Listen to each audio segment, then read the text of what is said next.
Bonjour Stéphanie. Bonjour Florence. Ravie de te rencontrer ici à la Villa Violet pour un entretien autour des questions des bonnes copines.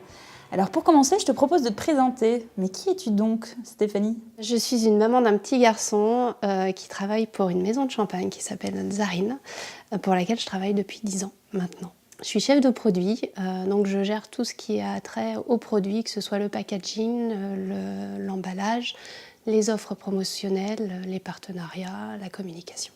Et qu'est-ce qui t'éclate alors à travailler chez Tsarine? Le positionnement est 100% féminin, avec une bouteille bien particulière, avec un vin bien particulier, qui est fait par une femme également. Donc ça laisse de belles opportunités pour développer des choses, dans une ambiance très sympa, familiale, où on n'a pas de frein à la créativité. On a une bonne copine qui nous demande si tu peux nous raconter en quelques mots quelle est l'histoire des champagnes Tsarine. Monsieur Philippe Béjot a racheté les champagnes Chanoine, deuxième plus ancienne maison de champagne, et a décidé peu de temps après ce rachat de créer une cuvée qui serait dédiée aux femmes, avec un vin particulier et une bouteille bien particulière. Il souhaita la baptiser Tsarine en hommage à la Russie des tsars du 19e, qui était en fait le premier marché des frères Chanoine à l'époque. C'est ainsi qu'est née la cuvée Tsarine. Alors, les bonnes copines sont très curieuses, on a très envie de savoir, est-ce que la marque Tsarine est rattachée à un grand groupe? Et si oui, lequel?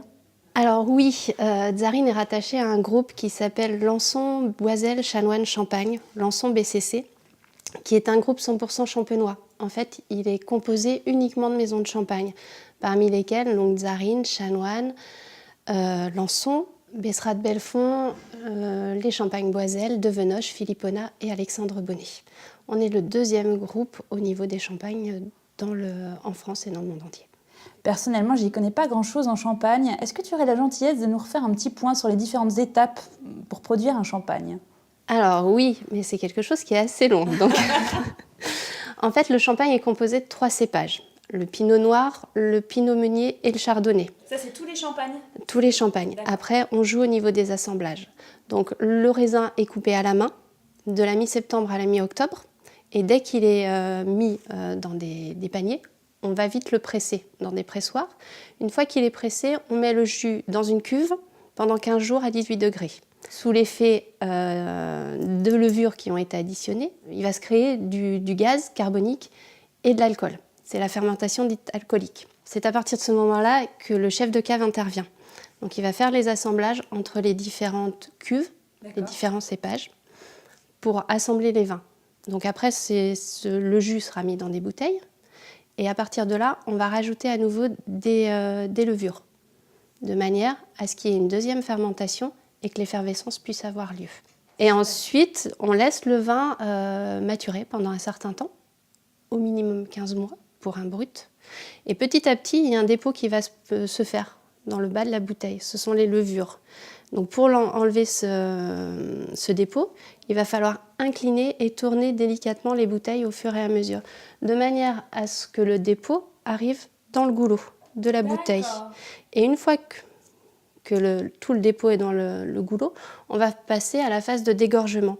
Donc on va plonger la bouteille dans un bain à moins 25 degrés. Ça va emprisonner le dépôt. On va le retirer avec la pression des gaz. Ça le congèle. On va retirer, on va remettre la bouteille correctement. On va s'apercevoir qu'il manque une petite partie du vide. Voilà. Ouais. Et on va remplacer ce vide par la liqueur de dosage. Et ensuite, donne le goût? Oui. D'accord. Et ensuite, on va fermer la bouteille avec un bouchon de liège. On mettra la capsule et le muselet que l'on fermera. Et on mettra ensuite la coiffe, l'habillage, l'étiquette, la contre-étiquette et la collerette. Et ensuite, le vin peut encore se reposer et tu le dégustes bien frais. Une bonne copine nous pose la question suivante. Dans la conception du champagne, est-ce qu'il y a une saveur, une texture qui est appréciée particulièrement par les femmes? Et pourquoi pensez-vous que Tsarine soit particulièrement dédiée aux femmes? Alors les femmes aiment les vins qui sont légers, qui sont fruités, tout en fraîcheur. Tsarine, avec la cuvée premium, on privilégie en fait l'équilibre, comme je t'ai pu te le dire, des 3 cépages, de manière à avoir un vin complètement équilibré, harmonieux, avec une robe soyeuse, au reflet doré. Donc déjà, on a quelque chose de... Une douceur, c'est ça? Voilà, tout à fait. Et ensuite, on a une belle bouteille avec une forme aérienne, douce, Donc tout ça, en fait, évoque plus ou moins la femme et donne envie. Enfin, la femme aime ce qui est beau et ce qui est bon. Avec Tsarine, il y a tout ce qu'il faut pour avoir le beau et le bon. On combine les deux. Est-ce qu'en fait, vous êtes parti d'un champagne que vous aviez et que vous avez eu envie de dédier aux femmes?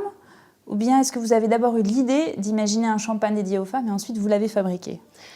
Alors, Monsieur Béjot a toujours voulu un champagne qui serait dédié aux femmes, parce qu'à l'époque, il trouvait qu'il n'y avait pas de champagne assez orienté vers la femme. Adapté à leur... Exactement. Et la femme, c'est quand même plus le prescripteur que l'homme. C'est elle qui va faire les courses, donc c'est souvent elle qui décide du choix du champagne.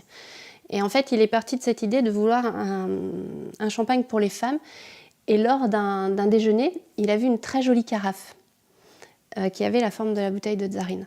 Et il s'est dit, mais c'est ça, c'est cette bouteille qu'il faut, c'est une bouteille c'est plus une bouteille, c'est un flacon, et là on touche déjà les femmes avec le flacon. Une bonne copine vous demande aussi où êtes-vous située et est-ce qu'on peut venir visiter vos caves? Alors on est situé à Reims, allée du Vignoble. Voilà. C'est très...